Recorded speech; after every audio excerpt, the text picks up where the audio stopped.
មកកាន់ channel មុំសៀសាជាថ្មីថ្ងៃនេះខ្ញុំមានរូបមន្តពិសេសមួយដែលត្រូវចែករំលែកជាមួយបងប្អូនវាផ្ដល់ឲ្យបងប្អូននៅស្បែកសភ្លឺរលោងនិងធ្វើឲ្យស្បែកសខ្ចីតាំងពីការប្រើប្រាស់ជាលើកដំបូងវាមានប្រសិទ្ធភាពខ្លាំងណាស់ជាមួយគ្រឿងផ្សំដ៏សាមញ្ញបំផុតទាំងបុរសនិងស្ត្រីអាចប្រើរូបមន្តនេះបានដូច្នេះសូមទៅមើលវិធីធ្វើទាំងអស់គ្នាប៉ុន្តែមុនពេលដែលយើងចាប់ផ្ដើមធ្វើរូបមន្តនេះកុំភ្លេចជួយចុចប៊ូតុង Subscribe ដើម្បីទទួលបានវីដេអូសម្រាប់ថ្មីៗដើម្បីរៀបចំរូបមន្តស្បែកសភ្លឺថ្លាបែបជប៉ុននេះជាដំបូងបងប្អូនត្រូវការទឹកប៉េងប៉ោះស្រស់ចំនួន2ស្លាបព្រាបាយ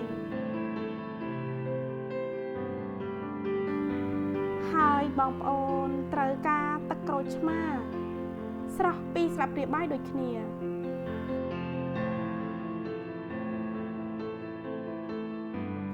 រួចហើយបងប្អូនត្រូវការទឹកឃ្មុំធម្មជាតិ1ស្លាបព្រាបាយ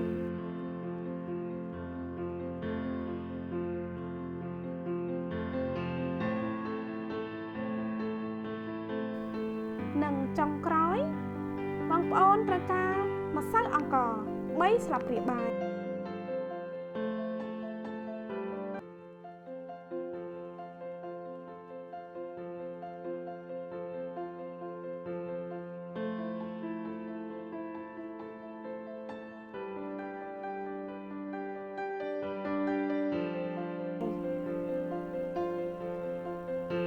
បន្ទាប់ពីកូរវាឲ្យសព្វល្អហើយ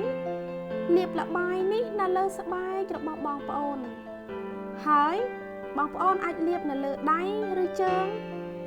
របស់បងប្អូនឬនៅលើផ្នែកណាមួយដែលបងប្អូនចង់ឲ្យស